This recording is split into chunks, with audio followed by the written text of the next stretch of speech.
And we're back on Instagram as well. So, chapter 11, 3 million bullets. In early August, as the right-wingers in the Knesset and cabinet remonstrated, Netanyahu scaled back ground operations, pulling troops away from the devastated border regions. Meanwhile, armed factions in Gaza were fully focused on rocket and mortar launches, even as Israeli army spokesperson unit hyped the threat of Gaza's homemade rockets posed to Israeli civilians during Operation Protective Edge. They were hard-pressed to highlight any substantial damage they did. However, the strikes managed to make life unbearable for many residents in southern Israel, as the mayors of cities like Sderot hammered Netanyahu for pulling back the ground troops. Hamas was demonstrating its ability to sustain an extended war. Quote, Israel cannot afford a war of attrition, Foreign Minister Avigdor Lieberman warned, demanding that the military somehow finish off Gaza's governing faction fast.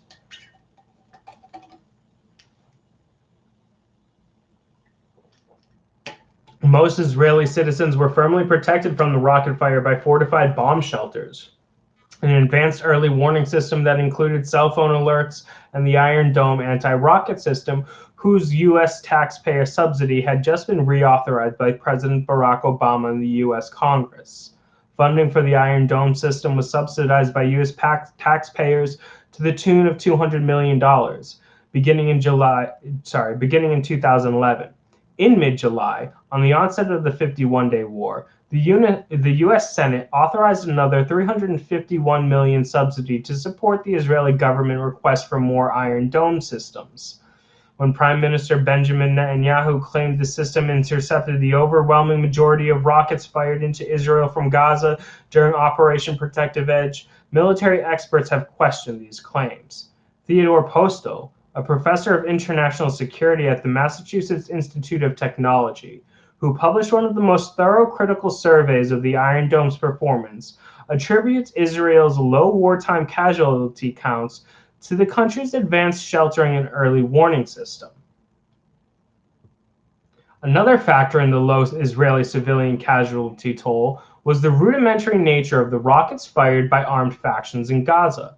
The combined payload of the 4,000 or so rockets launched into Israel during the war equaled approximately a dozen missiles of the kind the Israeli Air Force launched on Gaza from their F-16s. And the further the rockets traveled from Gaza, the lower their explosive payload was. In southern Israel, the only communities that lay fully exposed to the rocket strikes were those of Bedouin citizens of Israel who lived in, quote, unrecognized communities, towns and villages the state refused to provide with the Iron Dome rockets or warning sirens, bomb shelters, or basic public services like electricity and water. While Jewish communities adjacent to the Bedouins' unrecognized villages were fully protected and publicly subsidized. The Israeli government advised Bedouin citizens to, quote, protect themselves by laying on the ground, end quote, according to the Association for Civil Rights in Israel. While the Israeli army estimating just over 3,000 rocket launches from Gaza between the onset of hostilities in early August, the Israeli civilian death toll below 5. The Israeli civilian death toll below 5, the Times of Israel published a story on a long-eared owl injured by a mortar fired from Gaza towards Kibbutz Nirim. Quote, the bird is undergoing, this is ridiculous, I'm sorry. Quote, the bird is undergoing treatment at the animal hospital, Lazar Bermon reported, quote, and vets hope he will be able to return to the wild.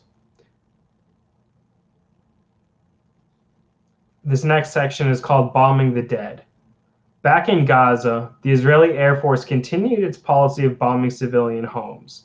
On August 4th, an Israeli drone strike killed 7 members of the Najam family in the Jabalia refugee camp. The family was found, as so many others were, buried beneath piles of cement and shattered furniture that had been sent crashing down on them. Earlier in the week, residents of the beachside refugee camp Shati had formed a human chain to exhume pieces of dismembered bodies from the rubble of another family's home destroyed by an Israeli airstrike. Quote, they passed to one another bits of debris, journalist Hamza Handawi reported, quote, which the last member of the chain on the street and dropped into a growing heap, end quote. All over Gaza, residents experienced the intimate encounter with the horror described in a wartime diary by Atef Abu Saif, a political scientist living in the Jabalia refugee camp.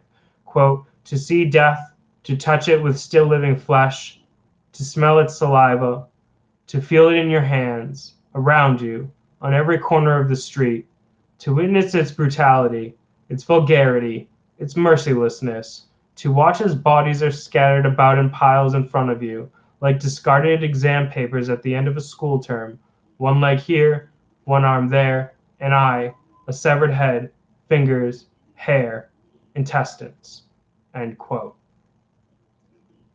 Cemeteries were routinely attacked by Israeli jets, so bereaved families started attending funerals in small groups.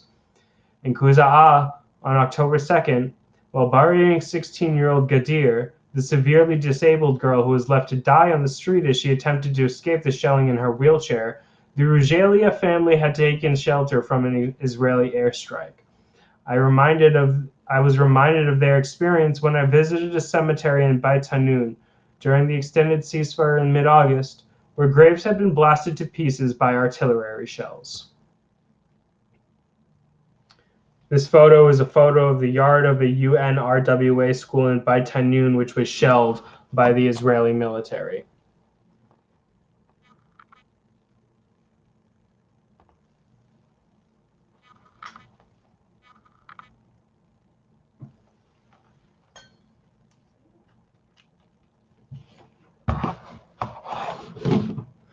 Continuing. All around the cemetery were destroyed homes and groups of homeless residents standing around in a daze. In a nearby UNRWA school that had served as a shelter earlier in the war, I found a classroom pierced and scorched by an Israeli airstrike, and dried blood in the courtyard where a mortar strike had killed 15 civilians on July 24th. It was the fourth Israeli attack on a UN school in 4 days, and the ground invasion wound down. And as the ground invasion wound down, the strikes on the UN schools persisted. On August 3rd, the Israeli military targeted a crowded United Nations-run school in Rafah, killing at least 10 civilians who had taken refuge there after their homes were destroyed. On August 3rd, in Washington, State Department spokesperson Jen Psaki, now Joe Biden's spokesperson, issued one of the most strongly worded statements of the war from the Obama administration.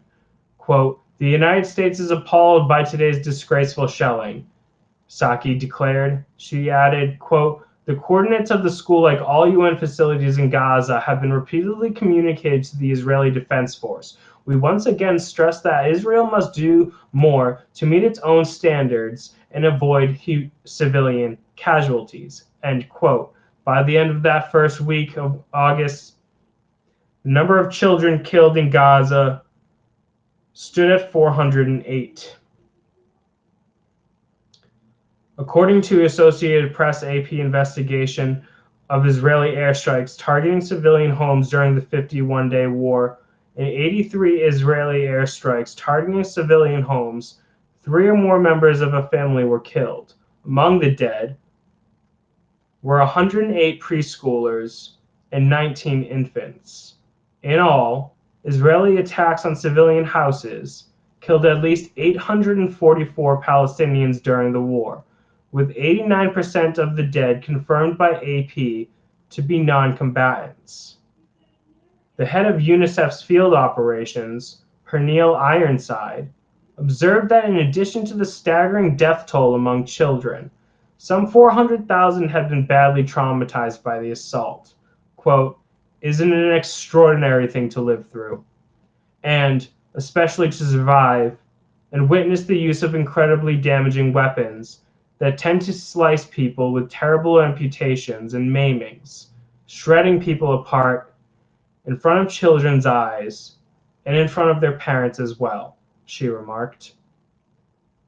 Hazim Abu Murad, the chief of Gaza's bomb disposal teams, had estimated on August 10th that Israel had dropped somewhere between 18 and 20,000 tons of explosives on Gaza since the war began. Murad was killed while attempting to defuse an unexploded munition on August 13th. The Palestinian-American author and analyst Ali Abu Nima wrote on his blog that if Murad's estimate was anywhere close to accurate, Israeli forces had used almost more explosives on Gaza than the U.S. did when it bombed Hiroshima with a nuclear weapon that had contained the equivalent of 13,000 tons of TNT. Unexploded munitions were so pervasive in the rubble and backstreets of Gaza's border areas that I learned to ask locals if any live bombs were lying around before I wandered too far. Quote, the cost of the total munition used in Gaza fighting is estimated at about 1.3 billion shekels, 370 million USD, Haaretz reported on August 14th.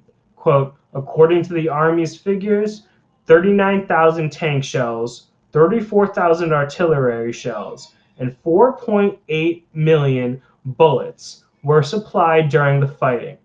Senior military figures estimate that the land forces alone used at least 60% of the 5,000 tons of munition given to them, but the IDF, Israeli Army, cannot yet evaluate it accurately. End quote. By the Army's own count, it had fired around 3 million bullets, almost 2 bullets for every one of Gaza's 1.8 million residents. Spent Israeli 155mm artillery rounds were omnipresent in the homes I visited in Gaza.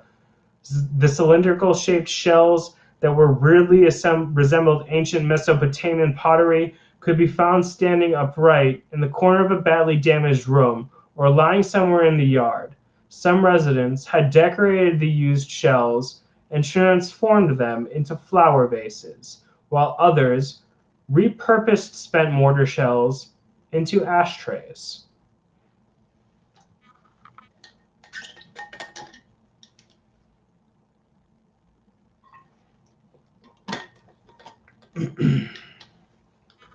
The shocking level of firepower Israeli forces exerted against Gaza's civilian infrastructure told the story of a frustrated Goliath unable to punish its vastly unarmed foe into submission.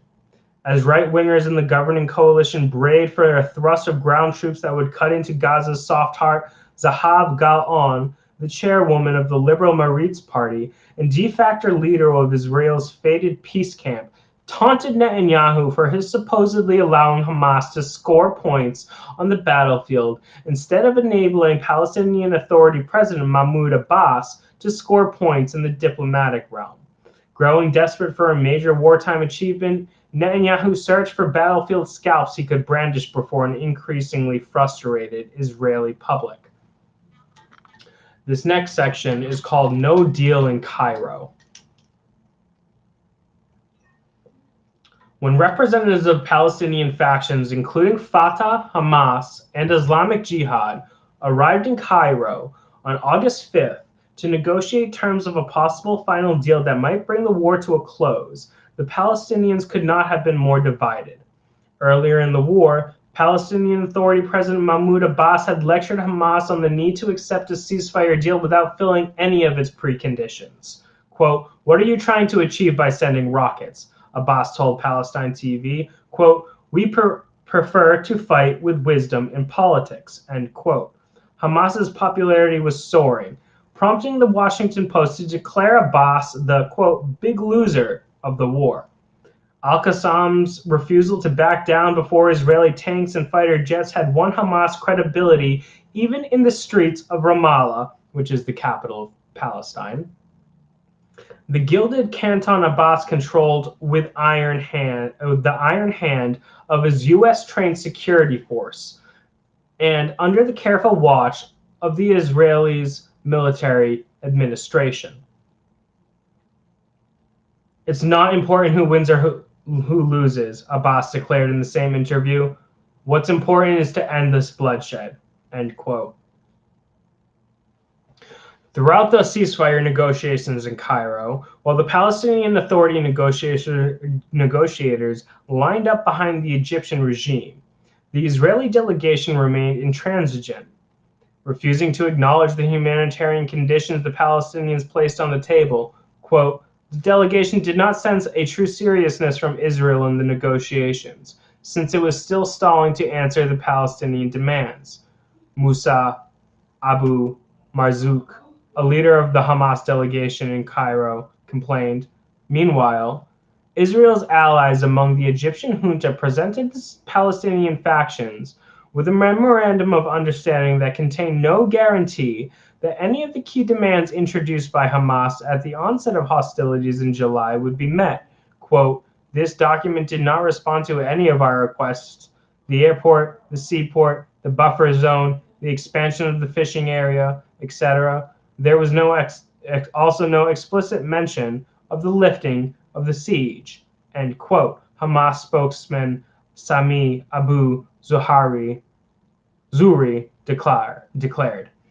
Another Palestinian negotiator grumbled to the Egyptian news agency MENA. The Israeli negotiators had suddenly rejected, quote, what had been already achieved, end quote, a possible reference to an agreement on the Palestinian Authority taking control of Gaza's border crossings, quote, and discussions had returned to square one. This next section is called A Day in Gaza City. Back in Gaza, a shell-shocked population took advantage of the extended ceasefire to shop, greet neighbors, and ask after friends.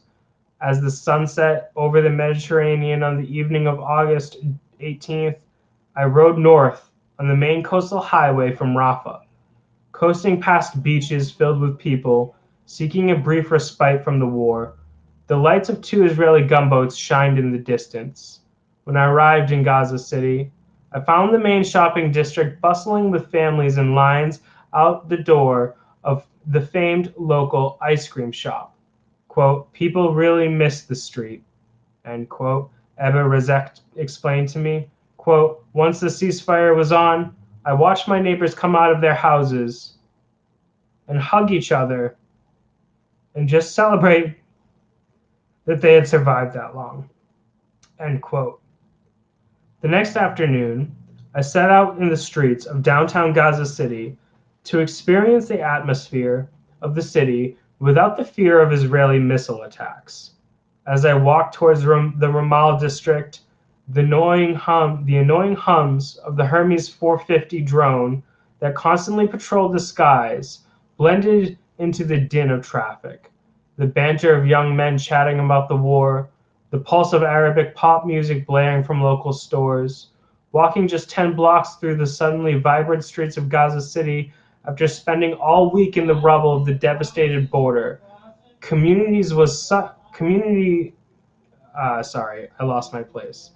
Walking just 10 blocks through the suddenly vibrant streets of the Gaza City after spending all week in the rubble of the devastated border communities was such an exhilarating experience, I nearly forgot that the ceasefire was due to expire at sundown.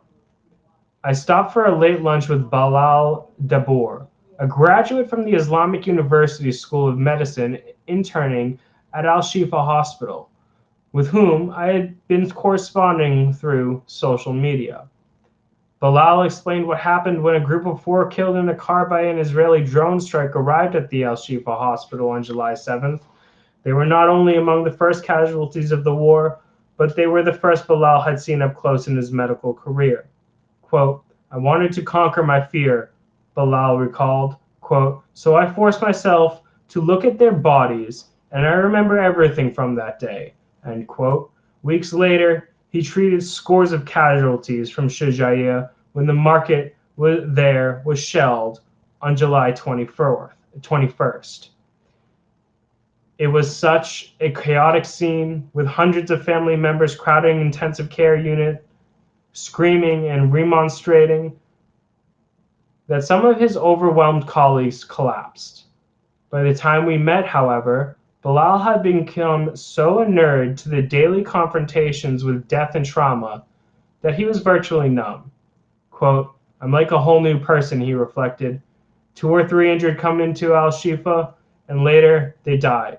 Then you go have lunch with your friends. I've gotten so used to the smell of burning flesh, I don't notice it anymore." End quote. After lunch, De Boer walked me to a cafe on a leafy side street in Ramal called Marna House. On the way, we passed a concrete block home collapsed by Israeli naval shells. It was a reminder that this middle-class enclave had been targeted with more force than any previous military assault.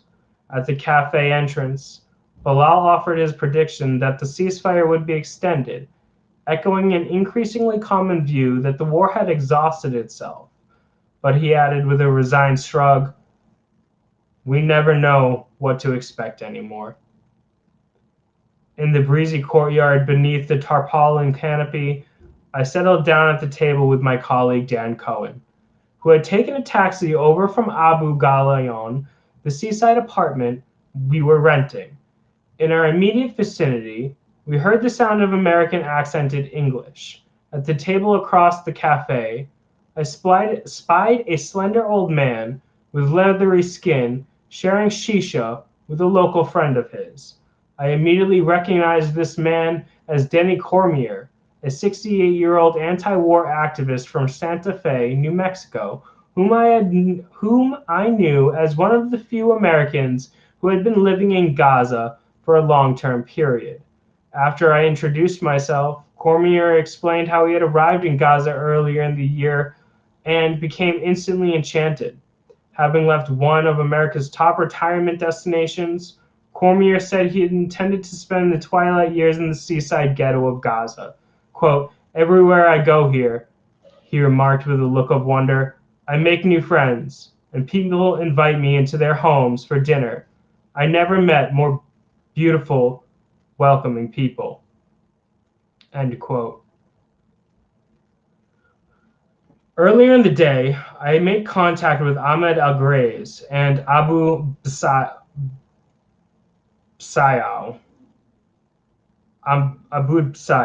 the founding members of the local breakdance troupe called Camp Breakers. After a few minutes, they arrived at Marna House, joining us at our table to explain how they spread hip-hop culture to the Gaza Strip.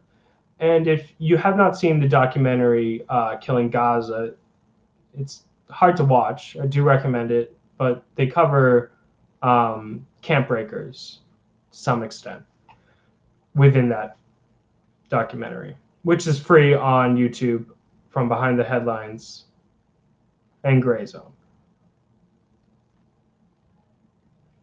With wool caps, baggy t-shirts, and jeans, and high tops, they looked like they could have been b-boys from any urban metropolis in the U.S.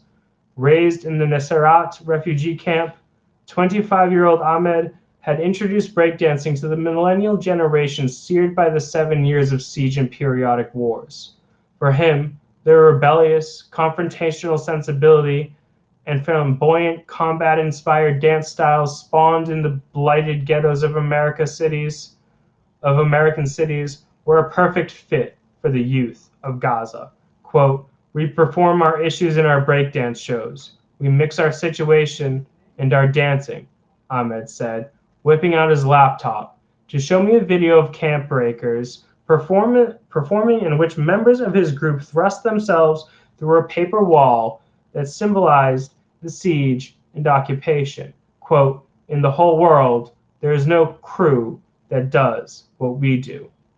Ahmed said his attempts to evangelize Gaza youth on the gospel of hip-hop was initially received with hostility by the local functionaries of Hamas, who had rejected the gritty music and flamboyant dance moves as an imported form of Western decadence. But the Camp Breakers persisted. Even the Islamist authorities were forced to respect the group's integrity.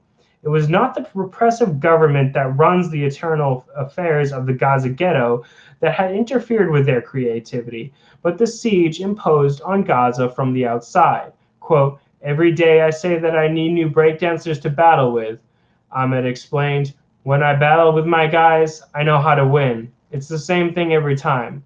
I wish we could go outside of the Gaza Strip, to have more battles." End quote.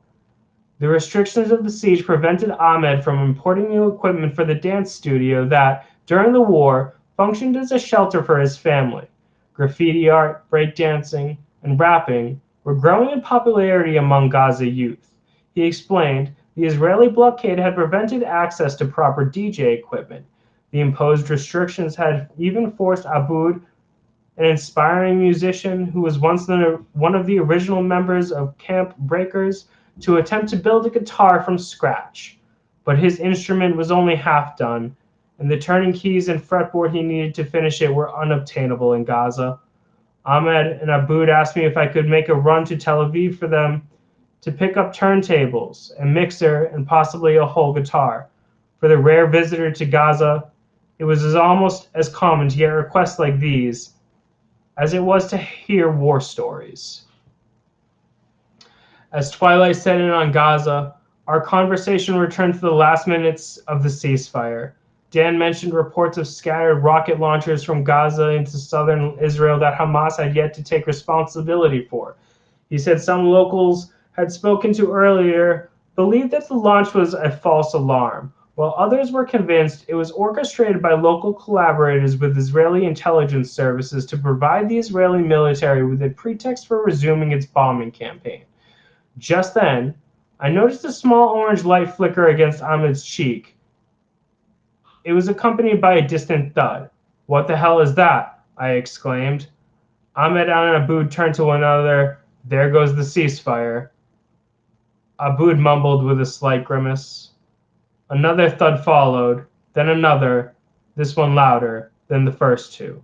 The Marna House wait staff continued to shuffle across the patio, freshening shisha coals and dropping off clear mugs of black tea as if the noise outside was caused by fireworks or a tailpipe backfiring, and not missiles slamming into homes of a few neighborhoods away. As Ahmed and Aboud showed us another video of Camp Breakers performing, I struggled to contain my anxiety. When Ahmed finally asked the waiter for a bill, he ordered us to head home right away and stay inside. Quote, "Just because you're Americans doesn't mean you won't be targeted," he said with a stern finger wag. We were in for a long night of bombardment.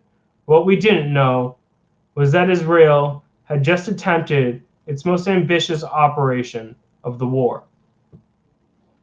That was chapter 11. So again, I'm going to pause. I'm going to stop the stream. I'll go live again in another moment so we can separate these chapters in case people want to go back.